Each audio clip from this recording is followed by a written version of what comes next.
And it became something, di ba? It was once a weakness and now I am known for that.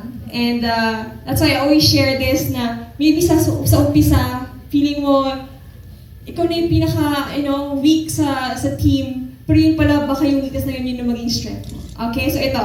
So first, ang secret ng tsunami walk is the sway of the hips. So dapat right, hindi pwede paharap pa, dapat side to side.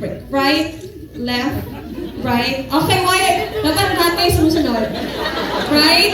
Kahit di pa lalaki ha, right? Left, right, left. Ganun lang ha. Tapos bend your knees. So, right hip out, left knee bend. So, ganon. Okay. Once you master that, it's the arms naman. So, pag nandito yung hip mo sa right, dapat yung arms mo goes forward. Ganon. So, siguro mga 1 hour ganito. Okay, so maging siya, natural, sanay. Okay. So, I want to see everybody doing it, okay?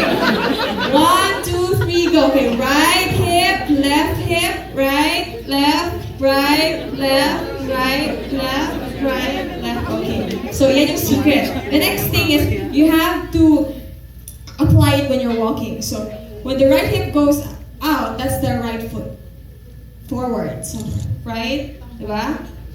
Right, left, left. Ganun yun. Okay. Gets nyo na ba? Mamaya, kayo naman yung dito ha. Music!